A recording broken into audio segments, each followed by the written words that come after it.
देखो हम आज की क्लास से हमारा जीएसटी और इनकम टैक्स का सफर नई तरीके से स्टार्ट करने वाले हैं। जैसे कि मैं जीएसटी और इनकम टैक्स आपको पहले ही पढ़ा रही थी, अभी मैं जो स्टार्ट करूंगी वो एज पर फाइनेंस एक्ट 2023 के वाइज हम स्टार्ट करेंगे पहले तरीके से जीएसटी और इनकम टैक्स को पढ़ना। जैसे कि आपको पता होगा बजट तो फरवरी में आया है, वैसे ही हम फाइनेंस एक्ट 2023 के अनुसार कुछ चेंजेस अगर आया होगा फिर मैं आपको अमेंडमेंट के अनुसार अगर कुछ चेंजेस आया तो मैं आपको क्लैरिफाई कर दूंगी। देन उसके बाद हम आज की क्लास से क्या करेंगे, आज की क्लास से हम स्टार्ट करेंगे थोड़ा सा मतलब कुछ डेफिनेशंस, कुछ वर्ड्स को हम कैसे समझेंगे। जैसे कि अगर हम कोई एक्ट पढ़ने जा रहे हैं, जैसे कि मैं तो आपको वैसे ही बोल देती हूँ कि हम टैक्स पढ़ेंगे। टैक्स में आप बताओगे कि इनकम टैक्स हो या जीएसटी हो, जो भी हो। अब इनकम टैक्स एक एक्ट है ना, इनकम टैक्स भी एक एक्ट है। अब वो एक्ट कैसे बना, उसको एक्ट की मतलब वो एक्ट जो बना है वो कैसे आया है, एक्ट क्या होता है ये हम देखेंगे, लॉ क्या होता है, फिर हम जाकर कुछ इंपोर्टेंट टर्म्स देखेंगे, फिर हम आज की क्लास से स्टार्ट करेंगे। जैसे कि पहले तो इंपोर्टेंट टर्म्स में मैं आपको ऊपर आपको स्लाइड में दिख रहा होगा। जैसे कि देखो पहला टर्म्स है वो क्या है, लॉ। अब लॉ क्या होता है वैसे तो हम देखेंगे, अगर मैं कॉमन लैंग्वेज में अगर बोलूंगी लोग बोलेंगे लॉ होता है लुक एंड राइट। ऐसा नहीं है, लॉ होता है क्या होता है, लॉ एक सेट ऑफ रूल्स होता है। लॉ क्या होता है, एक set of rules and regulations which conduct the human behaviour in society. हमारा मतलब ये एक सेट ऑफ रूल्स होता है जो फिक्स हुआ है, उस रूल्स को हम फॉलो करते हैं, वो हमको गाइड करता है। तो ये होता है लॉ का मीनिंग। लॉ का मीनिंग क्या होता है कि लुक एंड राइट नहीं होता। लॉ का मीनिंग होता है क्या, लॉ का मीनिंग होता है set of rules and regulations that conducts the human behaviours in society, बस। देन सेकेंड पॉइंट आपको दिख रहा होगा जो होता है एक्ट्स। अब लॉ तो हम जान लिए, लॉ का मतलब ये है। अब से एक्ट्स का मतलब क्या होता है, अब लॉ जो है वो बड़ा टर्म है, जैसे कि बड़ा टर्म है उसके अंदर आएगा एक्ट्स। अब एक्ट्स का मतलब होता है what to do what not to do, मतलब हमको क्या करना चाहिए क्या नहीं करना चाहिए, ये बोलता है हमको एक्ट्स। एक्ट्स क्या बताता है, ACT, मतलब ये AC स्मॉल ए नहीं, ये कैपिटल ए होता है। ओके, एक्ट्स का मतलब होता है कि हमको क्या करना चाहिए क्या नहीं करना चाहिए। तो एक्ट का मतलब होता है what to do what not to do, ये होता है एक्ट का मीनिंग। अब रूल्स का मतलब क्या है, रूल्स अगर मैं बताना चाहूंगी, रूल्स होता है कि हमको लॉ क्या बोला, हमको ह्यूमन नेचर्स को जो set of rules and regulation which conduct the human behaviour in society, वही होता है लॉ। और सेकेंड पॉइंट में हम देखें act, what to do what not to do, हमको क्या करना चाहिए क्या नहीं करना चाहिए, ये हमको बताता है एक्ट। अब हम रूल्स क्या बताता है, रूल्स हमको बताता है कि अगर हम कुछ मतलब कैसे करेंगे, अगर कोई काम है मतलब हम कैसे करेंगे, हाउ टू डू, मतलब what to do what not to do वो तो हमको एक्ट बता दिया। अब हाउ टू डू, ये जो काम है हमको कैसे करना है, ये बोलता है हमको रूल्स। अब क्लियर तीनों पॉइंट्स। देन उसके साथ साथ आपको second third point fourth point में क्या है, सेक्शन। सेक्शन क्या बोलता है, अब देखो लॉ बड़ा टर्म है, उसके अंदर है एक्ट, फिर है सेक्शन, फिर है सब सेक्शन, फिर है क्लॉज, फिर है सब क्लॉज। देन अगर हम सेक्शन देखेंगे, एक्ट्स को छोटे छोटे पार्ट्स में डिवाइड किया है, जैसे कि इसको बोलते हैं सेक्शन। जैसे कि अगर मैं आपको बताना चाहूंगी, आप पढ़े होंगे मतलब बहुत सारे कंसेप्ट में देखे होंगे, सेक्शन 2 सब सेक्शन, नहीं ये नहीं होता। हमेशा याद रखना, अगर कोई हम डेफिनेशन पढ़ने जा रहे हैं तो वहां पर क्या होता है, हमेशा आता है हमारा क्या होता है, सेक्शन के साथ हमेशा क्लॉजेस आता है। ये याद रखना कि अगर हम कोई भी एक्ट पढ़ रहे हैं तो वहां पर अगर कुछ सेक्शन लिखा होगा, अगर वो किसी वर्ड मतलब किसी लाइन का अगर वो डेफिनेशन शो कर रहा है, मतलब अगर डेफिनेशन हुआ होगा तो उसको हम बोलेंगे सेक्शन के साथ क्लॉजेस। जैसे कि सेक्शन 2 क्लॉज समथिंग।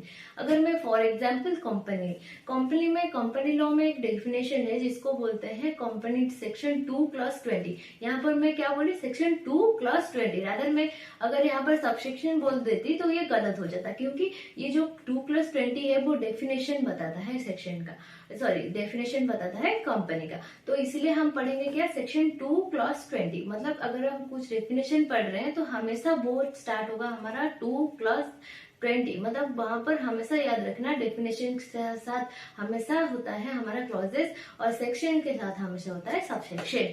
ये क्लियर, ये चारों पॉइंट। देन उसके साथ साथ नोटिफिकेशंस। नोटिफिकेशंस क्या होता है, अगर हम मैं नोटिफिकेशन बारे में बताना चाहूंगी। नोटिफिकेशंस क्या होता है, अगर आपको देखा होगा आपने कि फेसबुक में आता है नोटिफिकेशन, इंस्टा में आता है, वो क्या होता है, मतलब कोई इमीडिएट चेंजेस आया होगा तो वो अगर किसी ने फोटो अपलोड किया तो आपको जनरली नोटिफिकेशन तो आता होगा।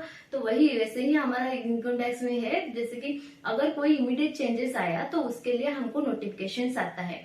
देन हम देखेंगे सर्कुलर्स। अच्छा, नोटिफिकेशन हम क्या देखेंगे, अगर कोई इमीडिएट चेंजेस आए। सर्कुलर क्या होता है, अगर सर्कुलर देखेंगे, इस जो सर्कुलर होता है, अगर कोई मतलब सर्कुलर होता है जो हमारे डिपार्टमेंट के ऊपर बाइंडिंग होता है। ओके, नोटिफिकेशंस क्या होता है, वो डिपार्टमेंट के ऊपर, एसएससी के ऊपर, दोनों के ऊपर बाइंडिंग होता है, वही होता है सर्कुलर और नोटिफिकेशंस। ये दोनों क्लियर। सर्कुलर क्या होता है, एक तरह के क्लैरिफिकेशंस, मतलब हमारा कुछ क्लैरिफाई करने के, मतलब डिपार्टमेंट अगर कुछ क्लैरिफाई करना चाहता है तो इसके लिए वो सर्कुलर लेकर आएगा, मतलब हमको कुछ क्लैरिफिकेशन देने के लिए वो सर्कुलर लाता है। ये आपको क्लियर। देन उसके बाद अमेंडमेंट्स। अमेंडमेंट्स क्या होता है, अगर कुछ चेंजेस आया होगा, जैसे कि हम अमेंडमेंट्स तो बहुत जगह सुने होंगे। अमेंडमेंट्स अगर हमारा एक्ट्स में, सेक्शंस में कुछ भी कोई चेंजेस आया तो वो अमेंडमेंट से हमको पढ़ना चाहिए, समझना चाहिए। जैसे देन बजट स्पीच क्या होता है, अगर हम देखेंगे बजट इस साल आया जो फरवरी में, बजट में आपने देखा होगा हमारा जो फाइनेंस मिनिस्टर है श्रीमती निर्मला सीतारमण जी, वो अगर अपने हाथ में, मतलब क्या, वो एक ओवरव्यू देते हैं हमको, इस हेड में इतना तक खर्चा होगा, वही जो हेड जो वो देखकर पढ़ रही है उसको बोलते हैं हम बजट स्पीच। ओके, देन उसके बाद फाइनेंस बिल। फाइनेंस बिल क्या होता है, वैसे तो देखो बिल जो होता है, पहले तो बिल हमारा पास होता है, फिर जाकर वो अगर बोथ हाउसेस से पास हो गया, देन प्रेसिडेंट का आसन मिल गया, फिर वो एक्ट बन जाता है। देन पहले तो हम देखेंगे बिल। बिल जो होता है हमारा दो तरह का होता है, एक होता है मनी बिल, दूसरा होता है ऑर्डिनरी बिल। अच्छा, फाइनेंस बिल जो होता है वो एक तरह का मनी बिल होता है। अब मनी बिल कहाँ जाएगा, फाइनेंस बिल, मनी बिल जो जाता है पहले तो लोकसभा में जाता है, दूसरा राज्यसभा में जाता है, और देन उसके बाद प्रेसिडेंट का आसन मिलता है। देन जो ऑर्डिनरी बिल होता है वो किसी भी हाउस में पहले जा सकता है, उसके लिए कोई मतलब रूल्स नहीं है। पहले तो मनी बिल जो है पहले लोकसभा में जाएगा, देन उसके बाद वो राज्यसभा में जाता है, और ऑर्डिनरी बिल वो किसी भी हाउस में पहले जा सकता है, देन उसके बाद उसको प्रेसिडेंट का आसन मिल जाता है, फिर वो बन जाता है एक्ट। देन उसके बाद मेमोरेंडम एक्सप्लेनिंग फाइनेंस बिल। अच्छा, अगर हम वही जो निर्मला सीतारमण जी अपने हाथ में लेकर बता रहे हैं कि ये जो है इस एड में हमारा इतना खर्चा होगा, उसको हम बोलते हैं बजट। अब बजट स्पीच को अगर हम डिटेल्स में पढ़ना चाहेंगे, हमको फाइनेंस बिल पढ़ना होगा, फाइनेंस एक्ट पढ़ना होगा, अगर उससे भी डिटेल्स जानना होगा तो हमको मेमोरेंडम एक्सप्लेनिंग फाइनेंस बिल पढ़ना होगा। यही है। अब ये आई होप ये सारे कंसेप्ट आपको क्लियर होंगे, नहीं तो मैं क्या करूंगी, अभी आपको एक क्विक रिवीजन करवा देती हूँ। जैसे लॉ का मतलब क्या होता है, लॉ का मतलब होता है, वन लाइन में अगर हम देखेंगे, लॉ का मतलब होता है एक set of rules regulation that conducts the human behaviour in society, ये होता है। देन सेकेंड पॉइंट जो होता है क्या, एक्ट का मतलब क्या होता है, एक्ट का मतलब होता है what to do what not to do, हमको क्या करना चाहिए क्या नहीं करना चाहिए, ये बोलता है हमको एक्ट। देन उसके बाद रूल्स का मतलब क्या होता है, रूल्स बोलता है हाउ टू डू, मतलब हमको कैसे करना चाहिए, ये बोलता है हमको रूल्स। देन सेक्शन होता है क्या, सेक्शन होता है हमारा एक्ट्स को छोटे छोटे पार्ट में डिवाइड करेंगे जिसको हम सेक्शन बोलते हैं। देन नोटिफिकेशंस क्या होता है, नोटिफिकेशंस हमारा होता है अगर कुछ इमीडिएट चेंजेस आया होगा तो गवर्नमेंट क्या करती है, नोटिफिकेशन निकालती है, जो नोटिफिकेशन आता है वो डिपार्टमेंट और एसएससी दोनों के ऊपर बाइंडिंग होता है। देन उसके बाद हम सर्कुलर देख रहे हैं। सर्कुलर क्या होता है, अगर गवर्नमेंट कुछ क्लैरिफाई देना चाहते हैं तो वो सर्कुलर निकालता है। जो सर्कुलर में क्या होता है, वो सर्कुलर जो होता है वो डिपार्टमेंट के ऊपर बाइंडिंग होता है, एसएससी के ऊपर बाइंडिंग नहीं होता है। देन उसके बाद अमेंडमेंट्स क्या, अगर कुछ एक्ट्स में चेंजेस आया होगा फिर हमारा अमेंडमेंट्स आता है। देन बजट स्पीच क्या होता है, जो हमारा बजट श्रीमती निर्मला सीतारमण जी जब बजट पेश करते हैं, वो जो पेपर लेकर अपने हाथ में लेकर वो जिसे पढ़ती है उसको बोलते हैं हम बजट स्पीच। मतलब वो क्या बता दे कि इस ईयर में हमारा इतना खर्चा होगा, वही। देन फाइनेंस बिल क्या होता है? अब अगर हम बिल देखेंगे, बिल से हमारा एक्ट बनता है। पहले तो हमारा बिल दो तरह का होता है, एक ऑर्डिनरी बिल होता है, दूसरा एक फाइनेंस बिल होता है। ऑर्डिनरी बिल क्या होता है? अगर ऑर्डिनरी बिल के हम देखेंगे, वो किसी भी हाउस में पहले जा सकता है। ओके, फाइनेंस बिल जो होता है वो एक तरह का मनी बिल हमारा जो होता है, एक तरह का फाइनेंस बिल होता है, यही एग्जाम्पल है। देन हमारा जो मनी बिल होता है, तो वो पहले किस हाउस में जाएगा? पहले तो वो जाएगा लोकसभा में, फिर जाएगा राज्यसभा में, फिर जाकर प्रेसिडेंट का असेंट मिलता है। प्रेसिडेंट का कंसेंट नहीं है, प्रेसिडेंट का असेंट होता है। ओके, देन उसके बाद हम देखेंगे कि अगर हम प्रेसिडेंट का असेंट मिल गया तो वो एक्ट बन जाता है प्रेसिडेंट के असेंट के बाद। देन उसके बाद memorandum explaining finance bill. Memorandum explaining finance bill क्या होता है? अगर हम देखेंगे हमारा जो बजट स्पीच है उसको अगर हम डिटेल में जानना चाहेंगे तो हमको फाइनेंस बिल पढ़ना होगा। फाइनेंस बिल के ऊपर हमको फाइनेंस एक्ट पढ़ना होगा। और अगर फाइनेंस एक्ट के वाइज अगर हम उससे भी ऊपर जानना चाहते हैं तो फिर हमको पढ़ना होगा क्या? Memorandum explaining finance bill.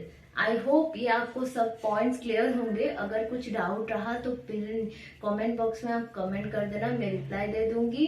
So that's it, that's all for today. Thank you, love you all. अगर थोड़ा सा भी क्लास आपको अच्छा लग रहा है please like share and subscribe.